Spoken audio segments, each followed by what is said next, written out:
Welcome to the Good Games Podcast, episode number 197. This is a show where we talk about video games and gamer-related things. My name is Frank from Palm Manso, and I'm your host. And as always, I'm joined by the co-host of the show, Alex Nunez. What's happening, sir? What's happening, man, is I got a giant hole in my life right now. Why is that? I just finished rewatching all of Last Airbender and Legend of Korra. Now I've got nothing. Oh. So I've got that going for me. Oh. Yeah. I'm sorry to hear. Yeah. So, okay. I have watched Last Airbender, but I have not watched The Legend of Korra. Okay. Is it worth rewatching Airbender? And is it worth watching The Legend of Korra? Because Legend of Korra, I hear, doesn't get so good towards the end of it, but, the beginning is, really good. Legend of Korra is very divisive, so I can't say for you specifically, but I'll definitely say Airbender is definitely worth a rewatch. Yeah. Yeah, I enjoyed Airbender very much. And I think Korra is definitely worth checking out, at least for the first time. Okay. People, I don't know, I really liked the first season, but I hear a lot of people really hate it for some reason. But it's very compact. It wraps up very neatly, which is maybe part of the problem. But I very much liked that first season, and season 2's kind of not so great. But season 3 of Korra is absolutely the best of Korra, and 4 is maybe just slightly below 3. So they had 4 seasons. Wow. But yeah, there's still short seasons, 13 or so episodes each book.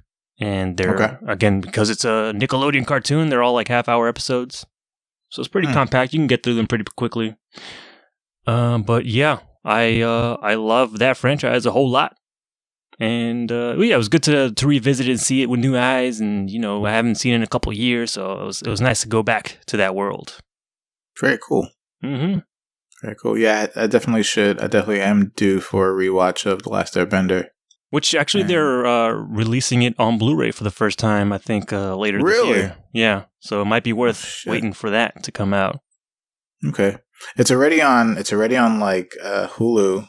Mm-hmm. Is it on? Yeah, it's on Hulu, and it's already HD there. But if you could have it as part of a collection, then definitely that would be a good idea. Yeah, because for Korra too, I also watched with all the commentary and stuff from the creators, so that was kind of cool to experience that side of it. I'm a sucker for special features and DVDs and all that crap, so that was fun to hear all that stuff for the first time. Cool. But I don't have it for Airbender, so maybe I'll do that when the Blu-ray comes out. Oh yeah, still kind of waiting for just kind of reminded me I'm still waiting for Batman the Animated Series to finally make its way to Blu-ray. Mm-hmm. They made an announcement at the beginning of, not at the beginning, towards the end of last year.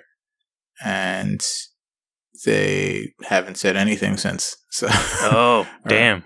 So I'm so is it really happening? Or was that did you forget? Or what's going on? But yeah, I'm dying for that to come out as well on Blu-ray. Yeah, that's one that they have to nail out the gate and do right. Yeah, they do, because I was actually very disappointed with the transfer for Mask of the Phantasm, because it's a great movie, but it was basically the DVD. The DVD. Well, actually, did it come out on DVD? I assume it did. Did, because I remember it was only VHS at the time when it came out. But in any case, the transfer was just really awful. It was visually it wasn't bad. It was definitely up-res, you could tell, and for its time with animation. But the sound was very disappointing. It was super, super low. Didn't take any advantage of Blu-ray high def sound. Mm-hmm. And yeah, it was just a very, very disappointing transfer. I mean, it's still nice to have on Blu-ray, but still, I think they could have done better with that. And dang. Yeah, and I just got Sub-Zero also. I haven't watched that yet, but I haven't heard anything about it. I'm hoping that it's at least better. I like that movie a lot. Phantasm was. Yeah, Sub-Zero was good. Yeah. I don't remember Phantasm. I saw it when it came out, but I haven't rewatched it since.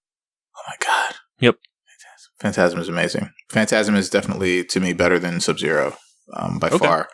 But Sub-Zero was good. It was no slouch itself. But I think, honestly, did you watch Batman Beyond Return of the Joker?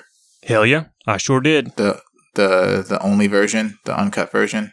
I don't know. I doubt it. I had the VHS copy way back, and okay. If you had the VHS, then you probably watched the PG version. There's a PG-13 version that released. It's actually, I think it's on Netflix actually. Okay. So you can catch it. You can catch it on there, and it's like HD and all that stuff. But they did come out with that on DVD and Blu-ray as well. Now that transfer was amazing. Like even for its time, even the DVD transfer was like, whoa, like really awesome. So the Blu-ray, I was like not disappointed, and the Blu-ray has both versions on it. And yeah, definitely watch the uncut version. I think, but anyway, my point for that whole thing was that I think Batman Beyond: Return of the Joker is probably one of the best Batman films that they've ever done. Right, like a straight to video Batman film. I think it's like it rivals Under the Red Hood, and it rivals just like one of the Justice League films. Which one was it? Was it Doom or War? That was a good one. I think it was Doom. Justice League Doom, which was really awesome. Okay, but yeah, definitely, you should rewatch Phantasm if you don't remember it. Okay, and you must watch Return of the Joker because awesome stuff. The uncut version. Because, man, they take that PG-13 rating and they run with it. And I'm like, whoa, okay. This is good stuff. I loved that movie a whole lot when it was out. I did my fair share of wearing out that VHS tape for sure. Oh, dude, if you enjoyed it that much, then I definitely recommend getting the Blu-ray. There are a lot of different things. There are a lot of things that were added and some things that were cut out, and to make it make a little more sense, like the way that the Joker dies in the flashback is very, very different. Oh, okay. From the way he dies in the PG version. Mm-hmm. So yeah, super, super different. It's a lot more violent. That whole flashback scene was probably like the best part of the movie, and that whole scene was way more violent. It had a lot of like even right down to the dialogue. Like it had like really dark undertones to it, wow. like, with torture, with like him torturing Tim Drake and what Tim Drake was going through psychologically, even though he was like, still trying to kind of break free from the grasp of the Joker and so on and so forth. And right. Yeah, man, it's good stuff. It's good stuff. You know what? Making me want to rewatch that movie right now. It's good stuff, man. Like, no, seriously, because because the PG-13 version is so very different from the PG version. Right. Yeah. Yeah. It sounds like it. Yeah. Yeah. Definitely worth watching. And if you really watch the film as much as you say, you'll notice a lot of things are very, very different about it. Like it's like, different. Like the intro is a lot longer. Mm-hmm. With the action there's a lot more action in the intro in that, but they cut a lot of that out for the PG version because of rating. Okay. And so on and so forth. So yeah. I highly recommend it. Dope. Yeah. Yeah. I'm actually right now rewatching. Well, not rewatching, but My Hero Academia came out with its third season, the first episode. So I'm like, okay, I'm gonna watch some of that, and then I'm also rewatching Persona 4 the animation because Persona 5 the animation came out with its first episode the same day as the My Hero Academia episode. So okay.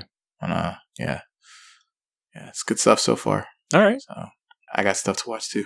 I will say though, just to put the cherry on this conversation, to put Korra higher on your list maybe is that show definitely, for whatever faults it might have with like the storytelling and all that and the characters that some people tend to have. I'm not in that camp necessarily, but for sure it has some of like the best animated and choreographed fight scenes in like traditional 2D animation. Like it is jaw-droppingly gorgeous at times. Oh. Yeah. Really? Yeah. Huh. Yeah, Nickelodeon's doing they're doing their thing. They're no slouch. Like the Turtles series is also really good on Nickelodeon. I don't know about right now, and I'm really not feeling the direction that they're taking it. Yeah. Right now, but for the first few years of the CG animated series for Nickelodeon, it was awesome. So Nickelodeon's been doing pretty well. Yeah. Pretty well. And not even with just like those shows, but with like their other shows as well. Huh. Okay. like Fairly Odd Parents and. I don't know if they do it with other shows, but I know for like the Avatar stuff, they definitely do like martial arts reference for just about any motion. Oh yeah. That's awesome. I really dig that. So yeah, I definitely should watch Legend of Korra because I actually haven't watched it yet. So yeah, all right. It's worth checking out. Yeah. I just haven't gotten around to it, but I do want to. Mm-hmm. Hopefully we'll have some time. But all right, man. So let's start the video game show because that's what we're here for. Who plays video games? We do, and I'm sure everyone who's listening here does, or is at least interested in video games in some capacity. So, yeah, let's start with what we've been playing as we always do. And you're up first. So, what do you got for us, man? So, not much. Like brand new, but I did check out very briefly the new Overwatch event. I guess now it used to be called Uprising, I guess last year, but now they've kind of branded it as Archives because I guess it's their way of kind of telling these stories from the kind of past or the lore of Overwatch. So I think this year's Archives event is called Retribution, and it's very similar to the Uprising event, just a PvE thing. You and 3 other people are going in and facing off waves of enemies while you're kind of going through this map. The last year's one was in the King's Row map, which is one of the original maps, but I think now they unleashed a new map specifically for this event that takes place in Venice, Italy. And it's a pretty cool map. I've only been through it once, and only in the PvE event. So I don't know if they do. I'm assuming that this map is going to, if it's not already available, it's going to at one point be available for like regular play. I don't know what kind of map it is going to be. I don't know if it's like a troll or hybrid or one of the payload maps. But I do know that I think when you're regularly playing that map, it's going to be at daylight. But when you're doing this PvE Retribution event, it is you're playing at night, which I guess gives it a new visual look. But yeah, I like the look of the new map. I think I had much more interesting, or I had more fun with this event than I did last year's event. I don't know, I guess more interested into the story behind it because it starts off with like a cinematic of the Talon boys and girls, and they're in the middle of a mission, and for whatever reason, Reaper wants to go AWOL and kill the target that they're supposed to apprehend, and I guess that's the beginning of, you know, the turn, the birth of Talon. Actually, I guess at the time they were Blackwatch. I'm sorry, I'm not up on the Overwatch lore, so I get the names mixed up. But yeah, the Blackwatch I assume was like the good guy version of like their special ops team, and then Talon is the bad guys, and I think that's like the birth of Talon forming was in that event. So that was kind of cool to see, and a lot of the banter, like when you're in the level going through the mission, is kind of interesting. But yeah, I dig the event. There's also, of course, new skins and stuff that comes with it. But yeah, I'll probably be playing some amounts of this stuff because, got to get them loot boxes. Got to get them new skins and some of the old skins and all that stuff. There it is. We're back. We're back to the loot boxes and the microtransactions. We never left, Frank. We never left. I thought you said you were going to try. I thought you said you were going to try to leave. I said I'm not going to buy any more loot boxes. I'm not going to pay money for loot boxes anymore. I'm just going to play the game and earn them by playing the game. That's it. I'm going to pay for loot boxes with my time instead of my money. The more things change, the more they stay the same. I mean, I never said I was going to give up the loot boxes altogether. It was just paying for them. That's not going to happen again. Okay.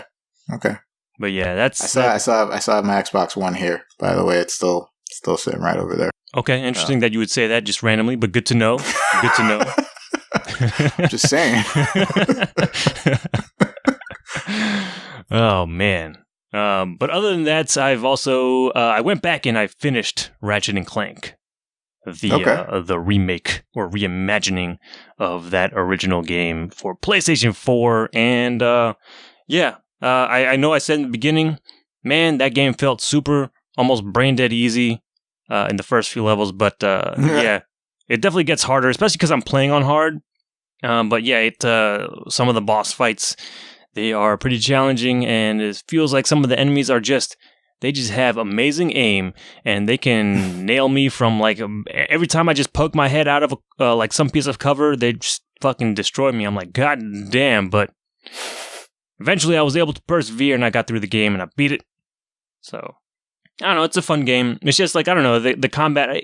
I feel like, again, I played on hard, so maybe this is skewing my thoughts on the game, but it feels like it's just me spamming a bunch of like the AoE weapons just to give myself some kind of advantage. So I'm throwing the disco ball thing, I forget what the names are, and then I throw the proto cannon, is another like ball-like item you throw on the ground, and it pulses every like couple seconds or so, and will kill any, or does damage to any enemy in the radius of it. So I like to throw those at the same time. And then I got the Glove of Doom, which you throw and has like a bunch of little robots that will attack anything that comes near it. So that, and then I got my man, Mr. Zircon, who's my little robot familiar who'll shoot anything that comes near me, which is, so I'm just like, anytime I get into a room with bad guys, I am just going through the weapon wheel, and I'm like, okay, gotta throw out the groove thing, throw out the other thing, activate Mr. Zircon, throw out the little fucking robot piranhas. And run. Run and shoot. And then, or just get some other random weapon and just kind of shoot from a distance, and hopefully I'll hit something. But, I also did have like auto aim on, so that helped a little bit, because when all that stuff is going on at the same time, there's like a lot of like lighting and particle effects happening, so it's hard to see where enemies are and if they're aiming at me. So I'm just like, I'm kind of glad I left the auto aim on, because it would have been hell without it. But yeah, a lot of the bosses were just like, God damn, this is ridiculous. They do so much damage to me. There was one time I was fighting the Mrs. Zircon boss. She's goddamn huge. I was like, what the fuck?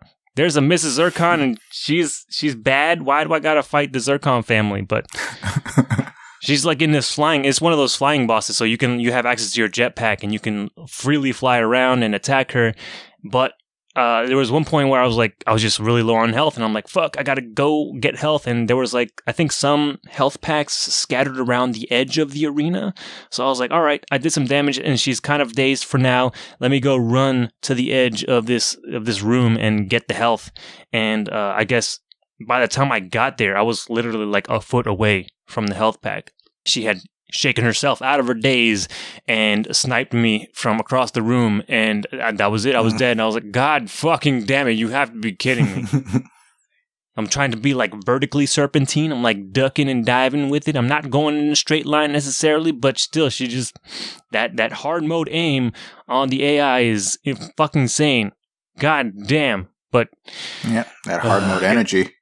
Yeah, for real. Just my health just melts away.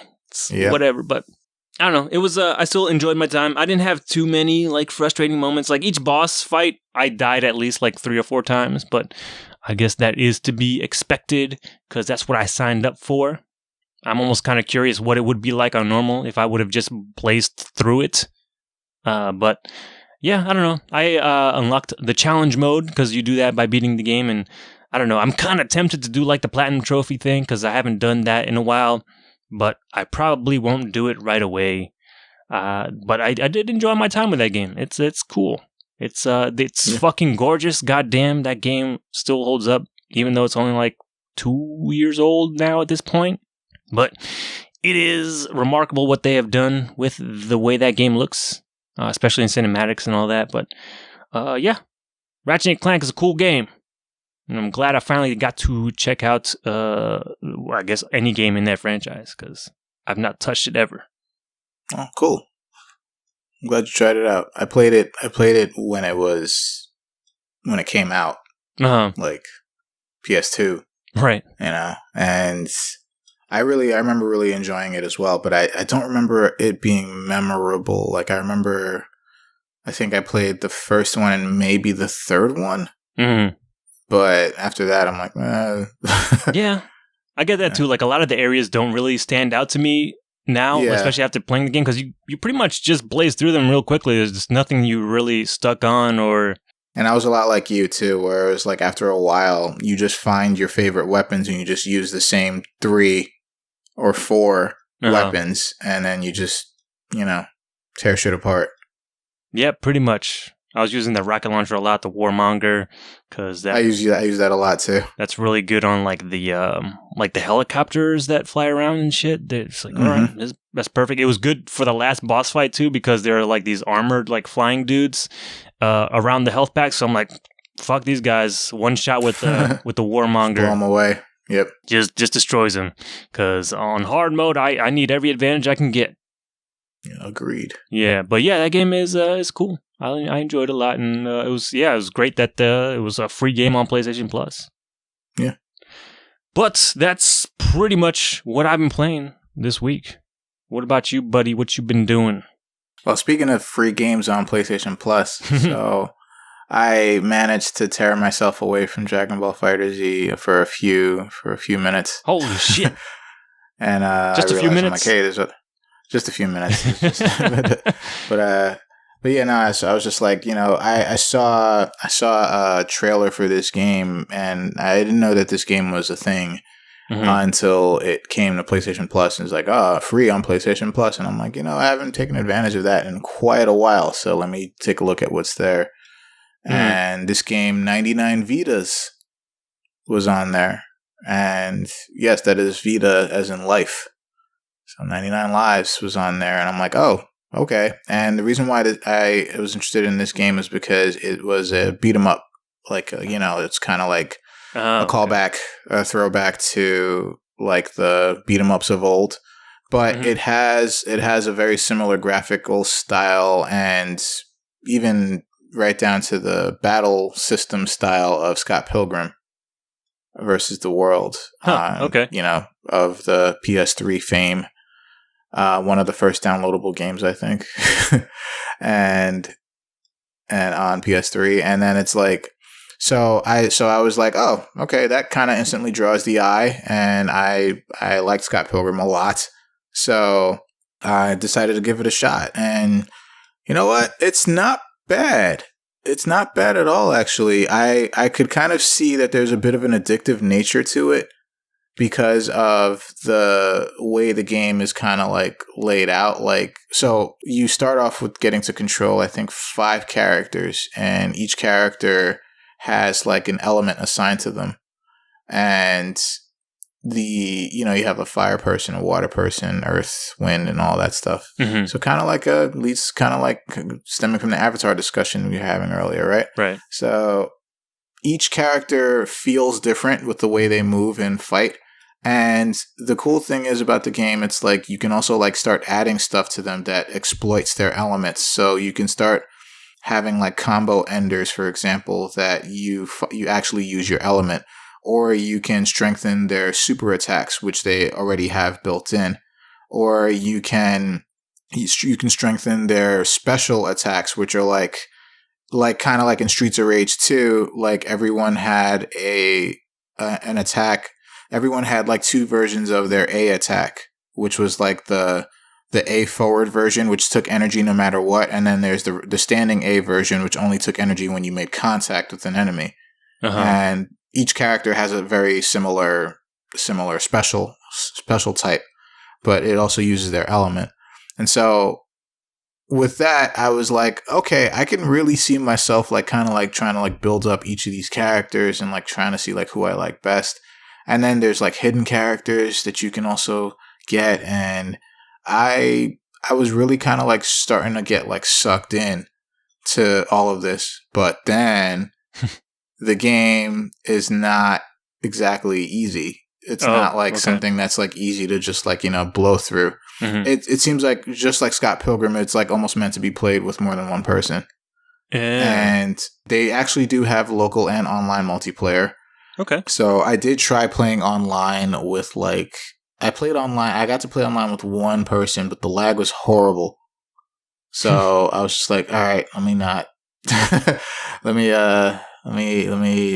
So we did like one level together, like the first level, and I was like, all right, I'm done because it was really bad. Wow. So yeah, so I don't know whose fault it was or whatever, but in any case, the game is a lot of fun, and another thing I like about it is that like a lot of it is like featuring people like Latino people, like the developers, the people that made it, the title, the characters, the bosses. Like one of the like the first boss, for example, is like really, really interesting because the first boss is owner of a video game store, and you're running from this car, right? It's like kind of like a Streets of Rage 3 sort of deal where the bulldozer is kind of like chasing you through the level. Uh-huh. And you can't go back too far or the bulldozer will bulldoze you, for lack of a better term. So this car is like chasing you, and then this car hits one of like the randos that you fight, and it sends them through the window of the video game store. So this dude comes out and he's saying like, you smashed my store, and so on and so forth. So then he starts getting like really jacked. Like he takes his shirt off and then he just like grows bigger and gets really jacked.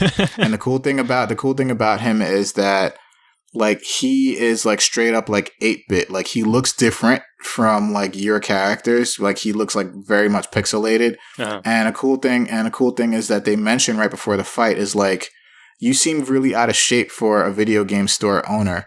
And so it shows with some of his attacks. So like he has like one attack where he does like a jump kick, but whether he lands it or he misses it, he stops and he kind of like, he's like out of breath. And I'm like, oh, that's really interesting. But It's like 8-bit sounds accompanying all of this. Uh-huh. And there's another attack that he does where he does like a flurry of punches. Like it's like a forward movement, but he does it so much. I guess it's like, because he's 8-bit, it can't handle all of that movement. The character can't handle all of that movement. So he kind of like glitches out. And that's like your opportunity to like beat him up at that time. So it's like, I'm like, that's really cool. Like the game is full of like stuff like that especially with the bosses. So I was like, I could see myself playing this game like straight through. And I honestly think the only replay value is because of building up your characters a la Scott Pilgrim. But again, the game is not exactly easy. Right. Like you one of the trophies in the game is that the title is a lie. And basically, the whole 99 Vidas things comes from the lore of the game where like there are these spirits that grant 99 lives to the chosen few who are able to wield the elements that the 99 Vidas are fueling.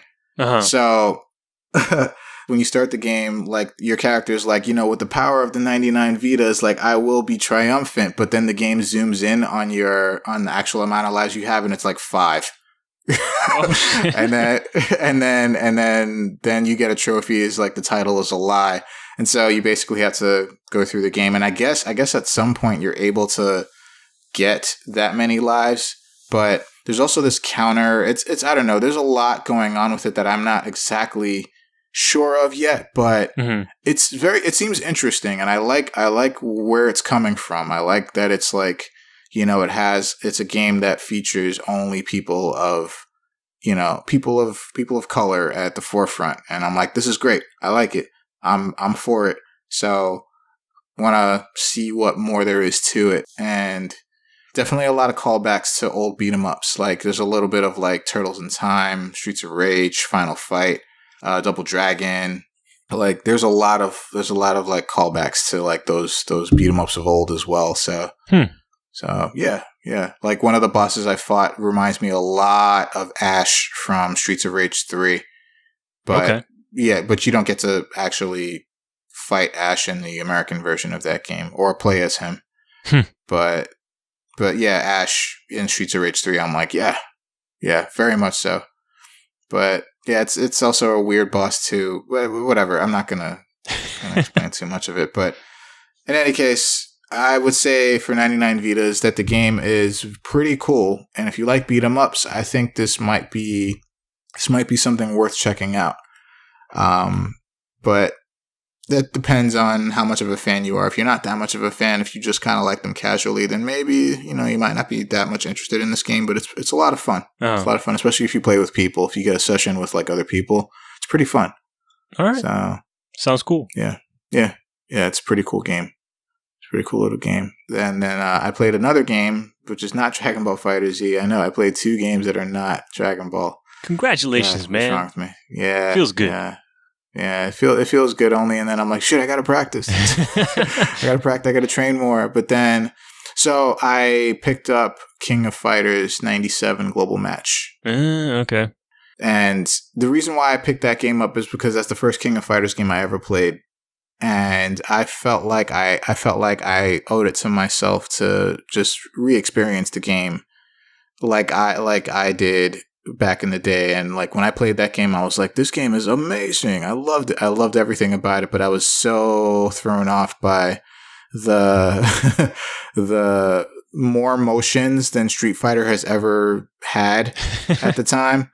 Like half circles and the to do super attacks, it's like you have to use like so many different motions. It's just weird.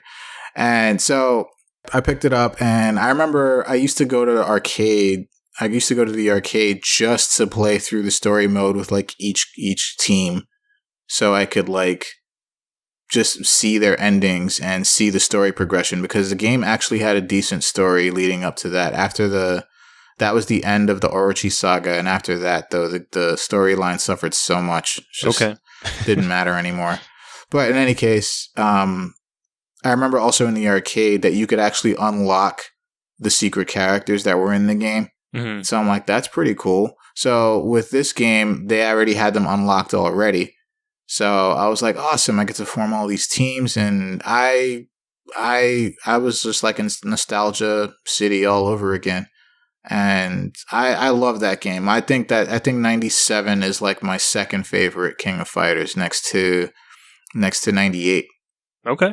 And that's because 98 is just awesome all around. But 97, man, I was just like, oh, the nostalgia, Jesus. I like all the teams that I formed, all the preset teams that you could play as, and like, unlock secret endings. And man, I was just like riding this like super huge wave of nostalgia. And I have to say, as the game itself goes, it's a great presentation.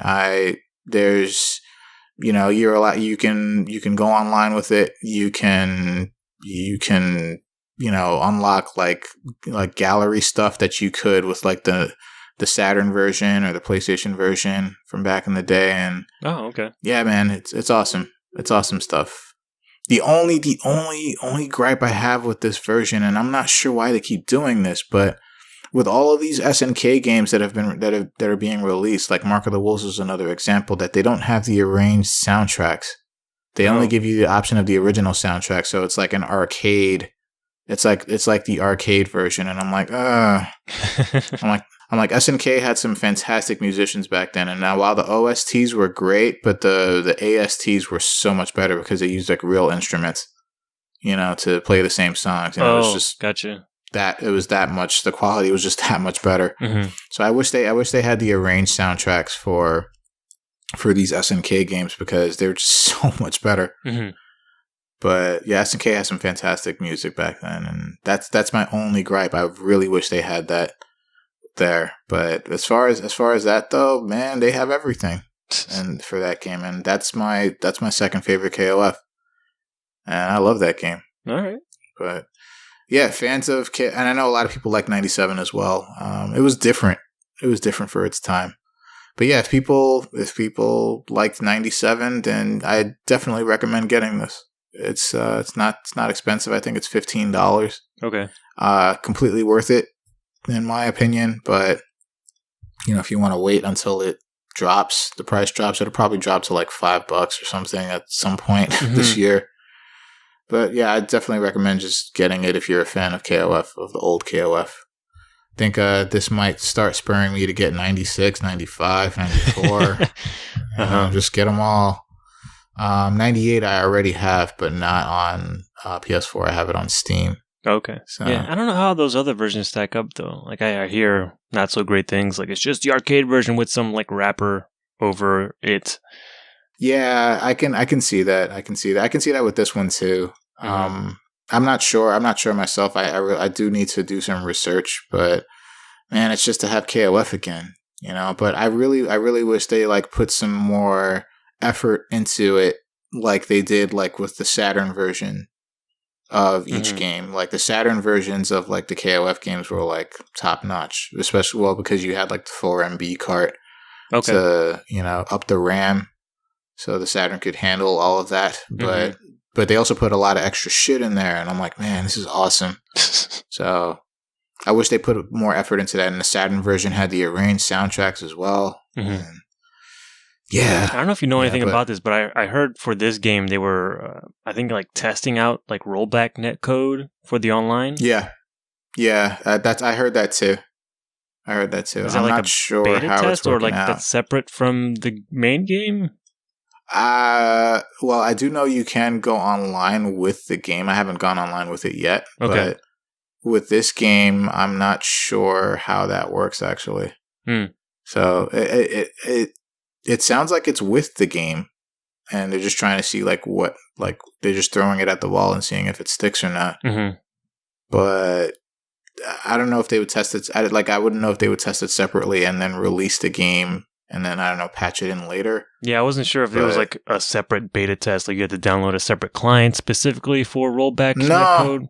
No. Well, I mean, as far as I know, you don't. I mean, you can just go right on with it.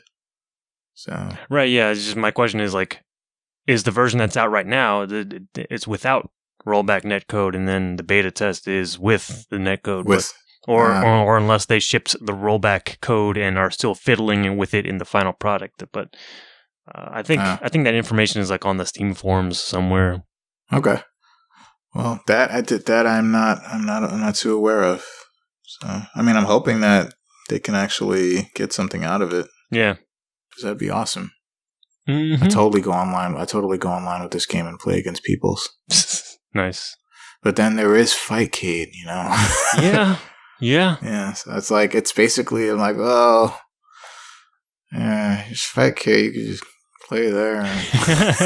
Nothing stopping you from doing that. A lot more people playing there too, you know. Yeah. But yeah, I wanted to give my money for this game specifically because it was the first one I ever played. Yeah. KOF at least. I hear that. So then, yeah, man. That's about it for what I've been playing outside of Dragon Ball FighterZ. That's it's been those two games, man. So, that's fair enough. Yeah. So all right, so let's move into headlines as we normally do from here.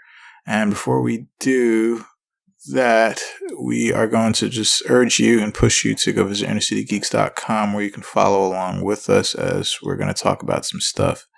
So, first article that's up here, it's the headline is Final Fantasy 15 is never ever going to end.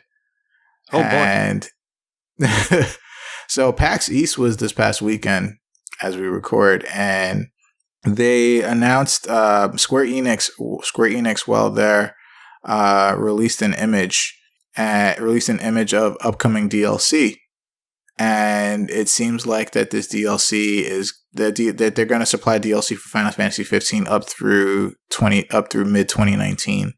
So they're going to have DLC for Arden, which is the antagonist of the game, Aranea, which is an ally in the game, and she's freaking badass.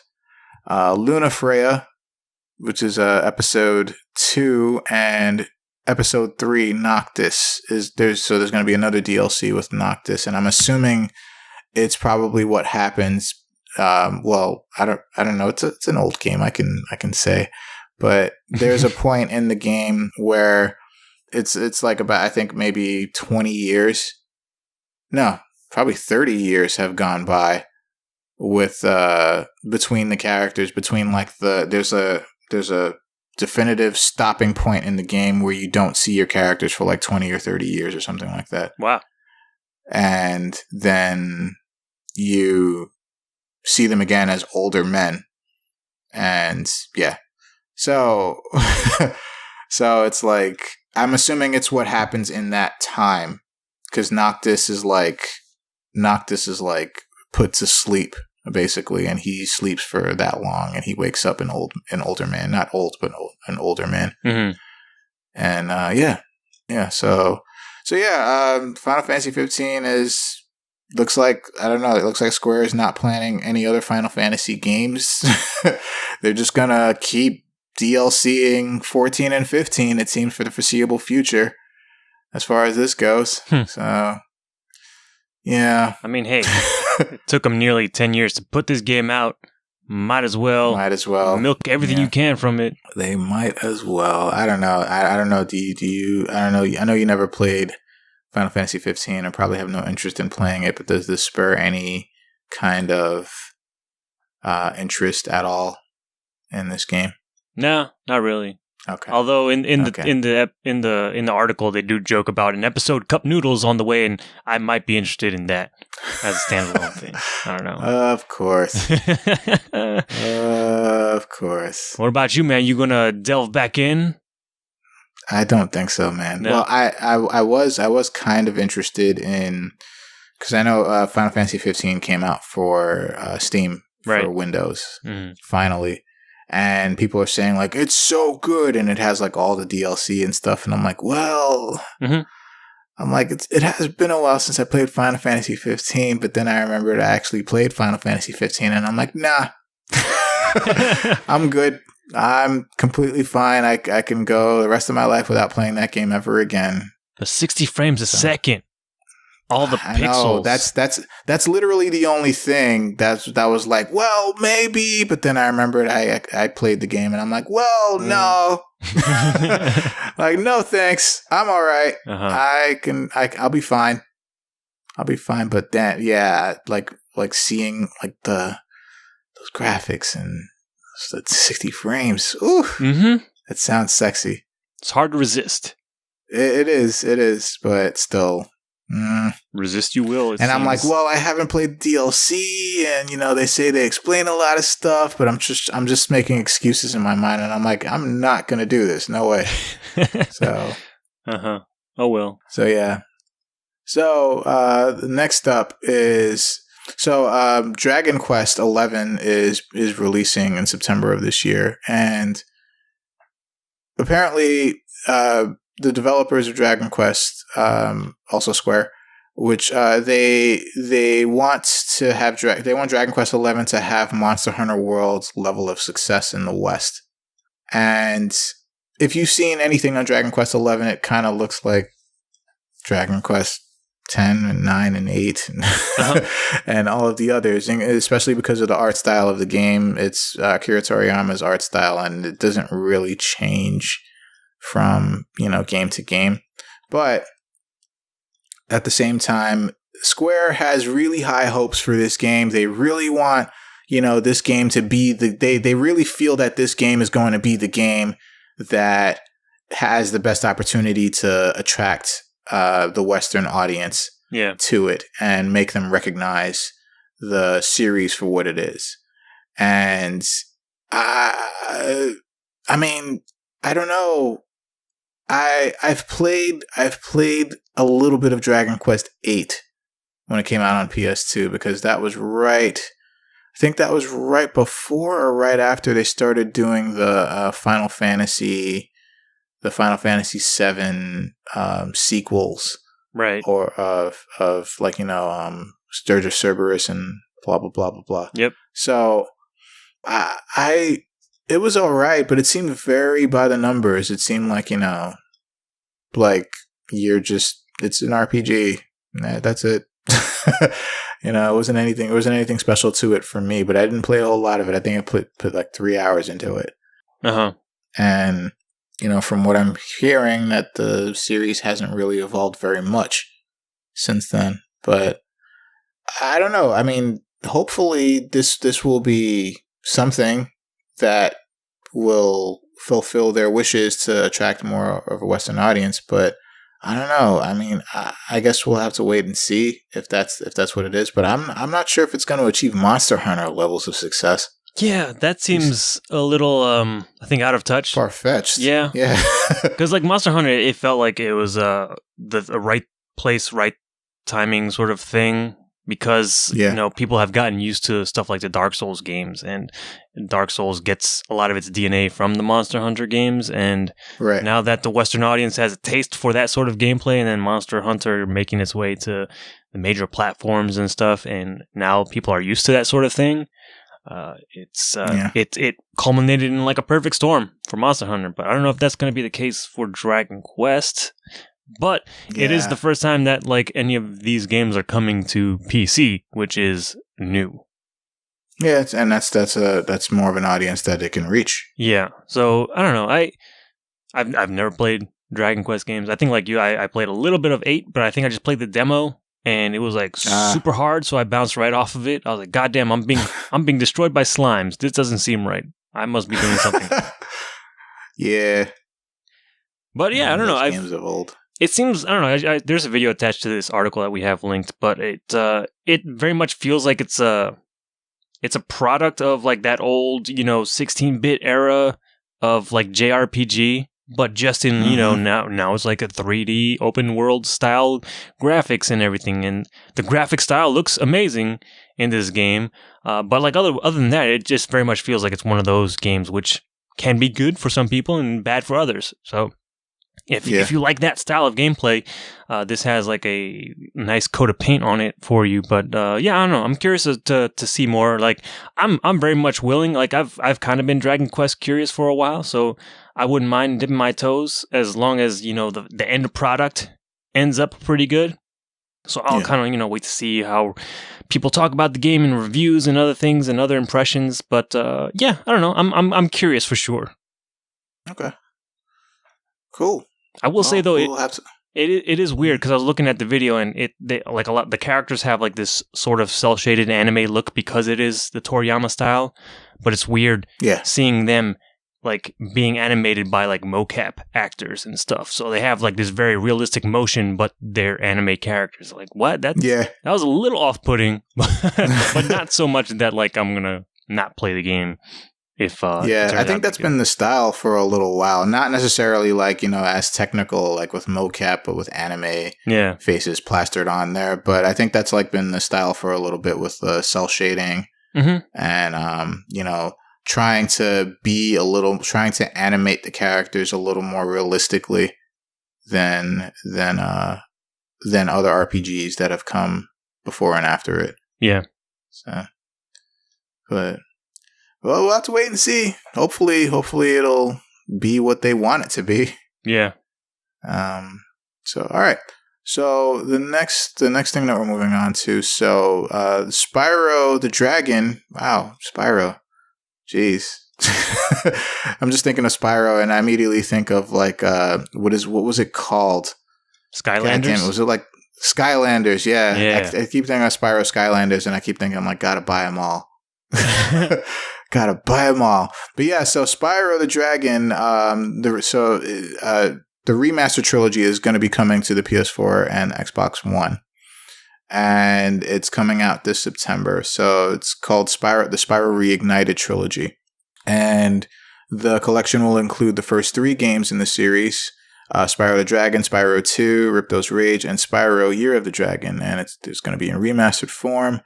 And Insomniac is the developer of these games, and Insomniac, as we know, is going to be doing Spider-Man, which is highly anticipated, and actually Insomniac did the game that Alex played, that Alex talked about earlier today. Mm-hmm. So, yeah. But they aren't doing this game, not the remake. No, they're not doing the remake, but they were the original developers for the trilogy itself. So, Activision claims that Spyro Reignited has been remade from the ground up and with improved everything. And the remaster will also feature a cast of characters that have been creatively reimagined with additional flair. Okay. So, yeah, that's a thing. It's happening. I know there are a lot of Spyro fans out there because I'm pretty sure the series would not have lasted as long as it did if there weren't any fans of it out there. Yeah. And I think that the Skylanders direction that they took it was also fortunate for the franchise, because that was kind of like, it was kind of like a weird Pokemon Monster Hunter sort of thing that they were trying to do, and it kind of worked for them. Mm-hmm. So they just kept taking it in that direction. But do you have any interest in getting this or visiting this series as it is? I don't think so. Like, I am kind of curious, and from what I've seen of this remaster, it looks pretty good. Like, it looks like a great jump especially from the old PS1 games. And they are completely redoing it from the ground up so that it looks like a modern game. But I don't know, it's 3 games, and I don't know if I want to necessarily go back and revisit 3 entire games, but I am glad that they are doing it for people that loved this franchise. I never played any of the Spyro games in the past, so I don't have any real connection to them. But it's great that they're getting the love that they deserve, because it was pretty much this and Crash back in the PS1 days, and Crash got his remaster. Now Spyro gets his as well. Although I am kind of curious, like, how well, like, the Skylander stuff will translate into, like, people buying this game. So, like, kids who grew up on Skylanders, if they have any sort of connection to Spyro. To the originals, to where it all started and so on. Yeah. Because I have no really idea what the connection is between Spyro and Skylanders. I just know that, hey, they're using Spyro in Skylanders for some reason. That seems weird, but okay. So I don't know if he plays prominently in those games, and that might translate to more sales in the remaster with a younger audience. But those are just curiosities on my mind. But yeah, other than that, I'm kind of glad this is happening. Spyro deserves it. Yeah, I mean, why not? Mm-hmm. Why not? Because it costs money, Frank. Yeah. Well. They hopefully can make all of that back, because of like the whole remastered craze that's been going on for the past like 10 years. Yeah. So all right, cool. So moving along. So first up, we have 2 articles that kind of tie into each other. But first up is that there are 19 original Xbox games that are coming to the Xbox One that are going to be backwards compatible in April. That's this month. So, April 17th sees the arrival of 8 games, and then the week after you will have another, I believe, 11 games. Yes, you'll have another 11 games that will follow. Or like 5 games and a bunch of Star Wars games. Yeah, basically. Yeah, like 6 Star Wars games and then 5 other games. So, I'm not going to list all of them out here, even though it's only 19 games. But I think notably that they have Conquer Live and Reloaded, Elder Scrolls 3, SSX 3, which I loved that game. I don't know if you ever played it. I did. I was more of a Tricky fan, but yeah, SSX 3. I like Tricky as well. Very good. But SSX 3, man, fuck, I spent nights. Yeah. Like nights straight up just doing like tricks, and then I was like, Tricky, that makes sense. But then also very, very notable, Panzer Dragoon Orta, or Panzer Dragoon RPG, is coming to the Xbox One backwards compatible. So I'm like, yo, that's fucking dope. That's fucking dope. And then we have Star Wars Battlefront 2, Knights of the Old Republic 2, Republic Jedi Commando, Knight, which is a pretty good get too. Yeah, Jedi Starfighter, Jedi Knight, Jedi Academy, KOTOR 2. Yeah. So, yeah, that's pretty cool. I think that's good that there are more good, and they seem like good games too, Yeah. that are coming to it's not just trash that's coming to I don't know about Blinks, but Blinks has like that historical element because he was like the big mascot character for the Xbox, or at least was supposed to be. Kind of reminds me of like Bubsy. Remember Bubsy? I'm trying to forget, man. They did that new game not too long ago, and my God, that looks like garbage. Fuck! I just had an idea, and God damn it, now. Foreshadowing. Let's just leave it at that. Oh yeah. Mm-hmm. Oh yeah. Wait till the next episode. No. So we're going to move right into the next article. So the next article is that there are 6 more Xbox 360 games that are getting Xbox One X enhanced updates. So the games in question are going to be Red Dead Redemption, awesome. Mm-hmm. That's a pretty nice get. And Gears of War 2. This is a pretty nice get. Mm-hmm. And they're also going to get Sonic Generations, and Darksiders, which is awesome. I think that's a good idea. Because Darksiders was pretty good. I liked it. Mm-hmm. Portal 2 and Star Wars: The Force Unleashed. Okay. So more Star Wars. And as we speak, those games are live right now. So you can get those and get them enhanced on Xbox One X if you have the chance to have one of those.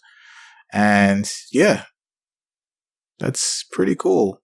Yeah. And these are like solid games too. Sonic Generations notwithstanding, that's all right, but everything else. But everything else is pretty solid. Mm-hmm. So yeah.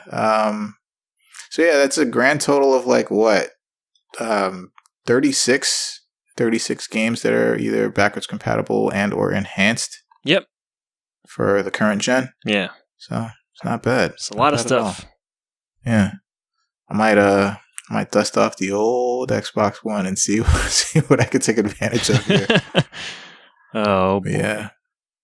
Yeah. I don't know. What do you think about this? Anything? I know you don't have an Xbox One or Xbox One X for that matter. Uh-huh. But any of these pique your interest and trying to see if like you can just like play them for whatever for systems that you have or PC even. Right. Yeah, that'd be great. But no, I like what they're doing over the Xbox side with the backwards compatibility stuff, and especially with using the extra horsepower from the Xbox One X to make some of these older games look nicer and run better. So that's I like what they're doing there.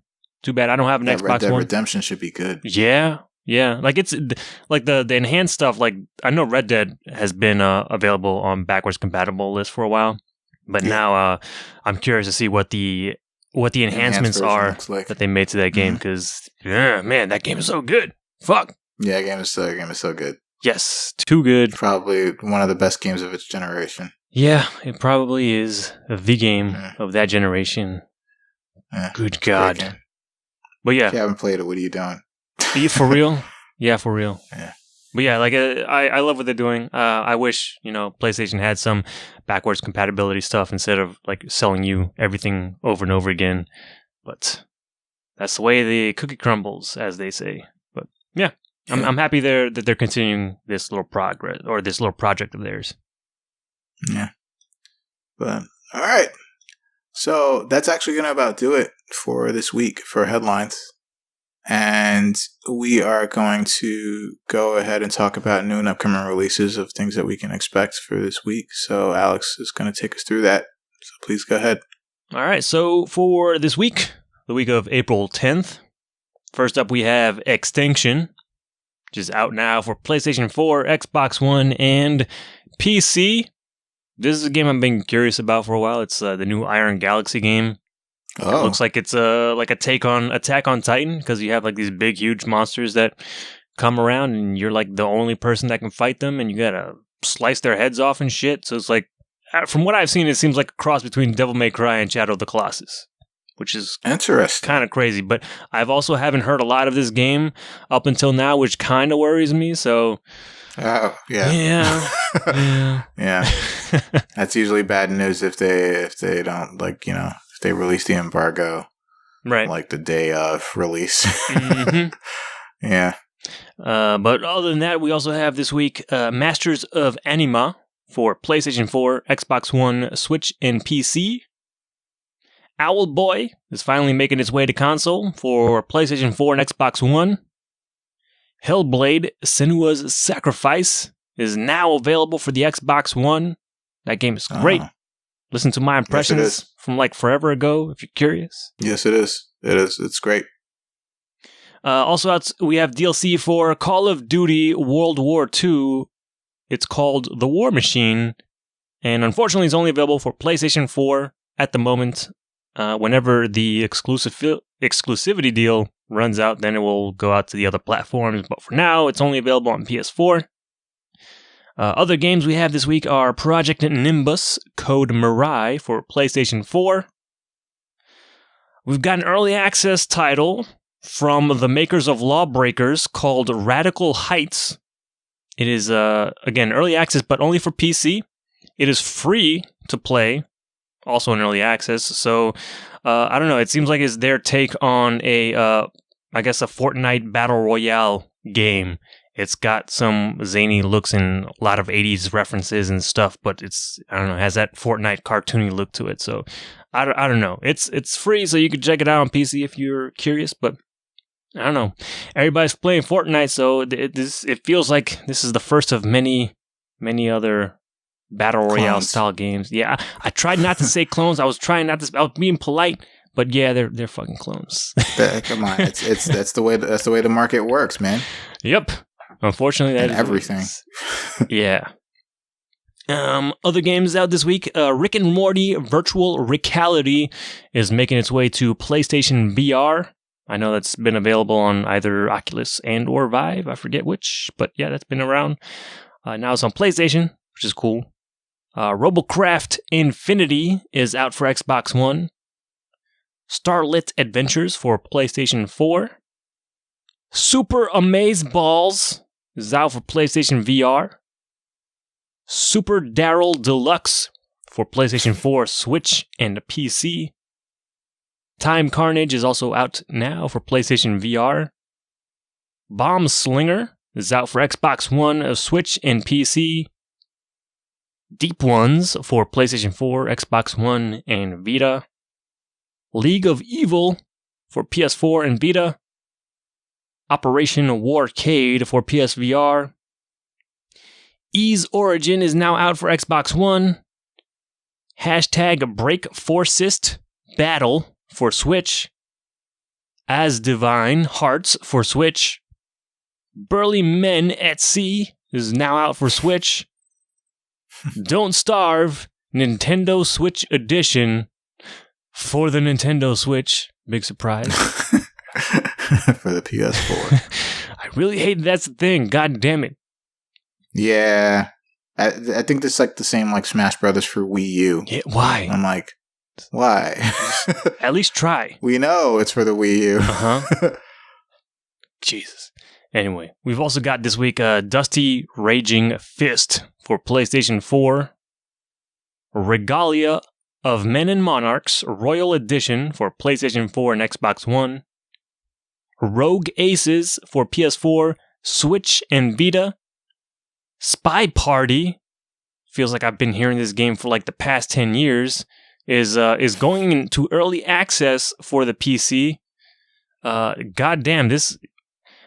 I was reading like the description on the Steam page of this thing, and he's like, "Oh, do you have a timeline for how long this is going to be in early access?" And he's like, "I don't know. I'm not great with timelines, but let's assume it's going to be 2 years in early access." I'm like, God damn, what the hell? Damn. This, like, on the face of it, it seems like a very super simple game, but I don't know what the hell has been going on. Why it takes so long to put this thing out? It's sort of like the old Assassin's Creed multiplayer. There's two players. One is pretending to be like an NPC in a party of some sort. They're a spy. Oh. And then you have the other person who's a sniper looking into the room, and he has to see who they are. Yeah, he has to figure out who's the human being, who's the spy in that room, and the sniper only has one bullet, so you only have one chance at figuring it out. Interesting. So yeah, that's the game, and like each match takes like 3 minutes or so. So I've been. Oh damn! Yeah, that those are wrench into the plans. I thought you had like forever. Well, I think they typically last 3 minutes. I don't know that there's necessarily a time limit. Maybe there is. I guess it's very easy to find the human. Right. Which one of these things is not like the other? Yeah, but I've been super interested in this game for a long time, and now it's like sort of available to the public. So that's cool that sort of some progress is being made. Anyway, also out for this week is Streets of Red Devil's Dare Deluxe for PS4 and Switch. And finally, we have a single Friday release this week. Pirates All Aboard for the Switch. And that's going to do it for all the video games and stuff coming out this week. All right, cool. Well, thank you for that. And with that, that means we are done with this episode. So before we officially go, we would like you to visit InnerCityGeeks.com if you haven't already been there at my urge earlier in the episode, because that is where we are located and where we have a bunch of stuff sometimes regarding everything geek. You can listen to our episodes on our YouTube channel as well. The channel is Good Games Podcast. And while you're there, you can subscribe to us. And you can also listen to us on iTunes, where you can leave us a review. It's the best thing that you can do for us. Just let us know how we're doing so we can adjust accordingly. You can also listen to us at other places where other podcasts are available to be listened to. I also want to encourage everyone that if you're going to do any kind of Amazon shopping for whatever reason, just go to InnerCityGeeks.com first, and then there's an Amazon banner on the right-hand side of the page. Click on that. It'll take you to Amazon. Then buy whatever it is that you were going to buy, and a little bit of that will come back towards us so we can provide more show and more content just for you.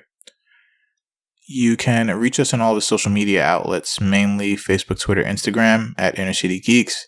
The Twitter for this show specifically is at Good Game Podcast, and our email address is goodgamespodcast@gmail.com. It's just another place that you can reach out to us and just say, hey, you guys suck, or you guys are great. Or Frank in particular sucks. No, I don't think so. Alex is pretty cool. But it'd be surprised. It would be funny if you get an email from goodgamespodcast@gmail.com. It's like, hey, I just want to say that Alex sucks and Frank is cool, but it's like, we know where it's coming from though. Yeah. That's sad. Okay, let's move on. So you can reach us at all of those places. And with that, we're going to say goodbye. We have a special episode planned for you guys next week. I'm going to cry. If you've been paying attention, I'm going to cry. If you've been paying attention, you know exactly what is coming next week, but I'll leave it for next week so that, everyone is shocked and surprised. Fuck. So you can tell by Alex's responses that it's an episode that he's not looking forward to. No, I'm not. I don't think anyone looks forward to this as much as I do. I mean, yeah, so. Maybe people listening, but no. But it's going to be fun. Sure. So we're going to say goodbye. And thank you for listening as always, everyone. And in leaving, we say good games, everybody. Good games.